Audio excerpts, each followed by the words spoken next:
Welcome back to the channel, Audio Nerds. This is Audio Fixation. We've just hit 1,000 subscribers.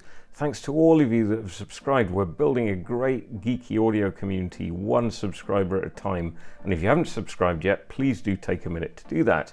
Okay, so here's the thing. You've just bought a brand new iPhone, which you love, but you're also a bit of an audio geek with a collection of high-end IEMs and over-ear headphones. And you can't use any of those with your new iPhone because it doesn't have a headphone jack. What are you going to do apart from kicking yourself for not having bought an Android phone with a headphone jack? No, only joking, fanboys. Don't worry, I am, after all, filming this very video with my iPhone 12 Pro. Well, you could go down the budget route and get an Apple Lightning 3.5mm dongle, which is actually surprisingly decent sounding for only £9. So the alternative would be to go and invest in something like this little box of tricks, which is the Fiio BTR5. And it is a multi-talented little device, being a combined Bluetooth receiver, a DAC, and a headphone amp. We're going to take a good look at it today.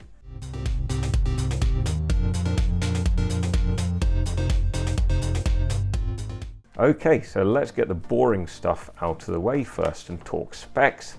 So this little thing weighs less than 50 grams. It's about the size of a chunky old school USB stick, and it has a USB-C port, I think you can see there at the bottom, to charge it and hook it up as a wired DAC. It contains a 550 milliamp hour battery, which gives it a fairly decent battery life. Fiio quotes 9 hours, and I think that's reasonably accurate. It's probably 7 to 8. And it charges fully in around 90 minutes. It has both a 3.5mm single-ended headphone output as well as a balanced 2.5mm output. The DACs are a pair of Sabre Mobile Hi-Fi ESS 9218P chips. Coming on to the Bluetooth capabilities, it does support the Bluetooth 5 standard. It offers support for any codec you can think of, AAC, aptX, including both HD and low latency, and it even supports LDAC. Although on an iPhone you are of course limited to AAC quality streaming. As far as using it in wired mode, you can expect it to support files of up to 24-bit and 384 kHz. It even supports DSD natively, although if you've watched my recent video you'll know exactly what I think of high-res audio. And thankfully Fiio haven't wasted time and money on MQA certification. Now, in the rather large and unfortunately plasticky box, you get the unit itself, you get some quick start instructions in multiple languages, you get a USB-A to USB-C charging cable, and you also get this monstrosity, which is the clip-on case. Now I can imagine it might be handy if you're taking it out running or something, but that is its only saving grace. Otherwise it's horrible, plasticky, it just feels nasty. The clip doesn't feel particularly strong, and all in all I've not even looked at it since I got it out of the box, so we'll get rid of that for now. The unit itself thankfully is completely different. It feels really premium with its curved glass front and back and its aluminium rails. It feels far more expensive than it actually is. There are just a few buttons on the right hand side. There's a power on and off and mode select button. There's playback control here and a volume rocker. Although on the front it looks fairly featureless, when you turn it on, you bring up this little tiny 64 by 32 pixel OLED display. It displays the Bluetooth codec if you're in Bluetooth mode, the volume level and the battery level. What more do you need? Who needs album art? So let's talk about using this thing via Bluetooth first. Hooking it up to a source, usually a phone, is pretty easy. It supports one-touch pairing with NFC, or you can pair it manually. The Bluetooth connection for me has been pretty solid and pretty stable, even with LDAC, and I didn't get any of those annoying chirping or skipping artifacts, even if the phone was in my backpack. Once paired, I recommend that you download this, which is the Fiio Control app, because it allows you really granular control over all the functions of the unit. Now you can do that to some extent on the unit itself. There's a little menu select button there, but on a tiny screen it's oh so painful, so I would rely on the app instead. The app does give you pretty extensive control over so many functions. You can select the Bluetooth codecs that the unit will attempt to connect with. You can even fiddle with stuff that I don't fully understand, like second and third harmonic compensation. It sounds cool, but it doesn't seem to do a lot. And there is also a handy built-in manual in case you get too overwhelmed by all these functions. Who reads instruction manuals when you can just dive in and start using the thing straight away? So I wasted no time in hooking up some nice IEMs and firing music at it from my Pixel 4a. And we chose a wide range of music. We had a bit of classic White Stripes to see how it coped with scuzzy guitar tones and pounding drums. We had Depeche Mode's absolute masterpiece Violator. We had a bit of Boards of Canada, their second album GeoGaddy, which still stands as a sinister masterpiece. And we had some female vocals courtesy of Miss Taylor Swift. I'm totally into her last two albums, Folklore and Evermore. So how did it sound with all that lot? Well, let's talk about Bluetooth mode first. The first thing that really impressed me is that this thing has a super low noise floor.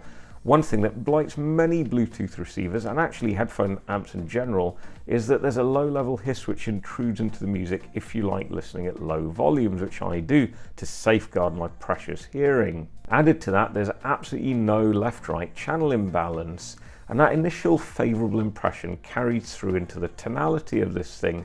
Having come from the iFi hip DAC, which I absolutely love by the way, this thing definitely sounds a bit less warm. Although the bass still is present and it has a decent depth and it's fairly well rounded, but you don't get that thump, oh so nutritious bass thump of the hip DAC.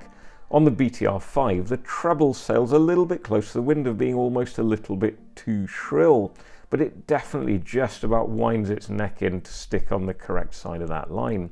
There is a decent level of detail at the top end, which only very rarely becomes a little bit grainy. Where this thing really shines though is the mid-range, which is a good thing as that will please most people. There's a real sense of space to the vocals and instruments occupying. There's a real sense of space to the instruments. There's a real sense of space to the vocals and instruments occupying that also important mid-range, which makes this an extremely musical and enjoyable sounding unit. This made listening to Taylor Swift a real pleasure, as her vocals never get lost amongst all the lush acoustic instrumentation. Sound staging is good, but I think that that's more influenced by the headphones that you choose, as is imaging, but the timing and dynamics of this thing are on point. To get a feel for that, try firing up Gyroscope by Boards of Canada, which has a backbone of a propulsive Tomorrow Never Knows processed drum beat, with a spacey vocal effect which subtly pans from left to right, and it honestly feels like it's rotating around the outside of your head. You can, as we've said, apply some EQ from within the app or on the unit if you don't like the house sound, but I've not felt the need to do that. So how do things change if you hook it up to the USB-C connection and use it as a wired DAC? Well, for me, both the detail at the top end and the tightness and resolution of the bass improves a little bit, although that may well be because you're getting the music file in its original quality rather than having to cope with a lossy Bluetooth transcode in the signal chain, so it's hard to say for definite. Certainly the performance over Bluetooth is not massively inferior to the wired mode, and I found that really surprising. In terms of its ability to drive IEMs and headphones, I can tell you that it had no trouble at all with any of my IEMs, and it even drove my HD 650s quite well at about 50% of the volume. The one set of cans that it struggled with are these, my Sundaras, Hi-Fi Man Sundaras, and I was kind of expecting that because they are quite low sensitivity headphones, so I wouldn't say that these are a good match for the BTR5. Now I bought this thing for £90 on Amazon, although I noticed that they're currently sold out in the UK, both on Amazon and at other online stores. For that price, I think that this is an outstanding and versatile and really talented piece of kit. How does it compare to the 150 quid hip DAC that I reviewed recently? Well, I honestly thought that the hip DAC does sound a little bit better. That's what you'd expect for much more money, and it certainly has more power and presence, and it pairs up really nicely with the Sundaras. However, there are some areas where this little BTR5 does have some advantages, especially for mobile and IEM use, where you don't need all that raw power. For example, it's much more compact, has a much quieter noise floor, and no channel imbalance, which is something the hip DAC does have at low volumes. The BTR5 also compares extremely favourably to another popular DAC which has a Sabre ESS chip, This is the Audio Quest Dragonfly Red, of course, and it too is much more expensive than the BTR5. To my ears, there isn't much difference in pure sound quality between these two, although the Dragonfly Red does have a little bit more power in its output stage. It crucially, however, doesn't support Bluetooth, so I would pick this every time. Overall, I don't think you can go wrong with a little BTR5. It has bags of talent and it's really quite affordable.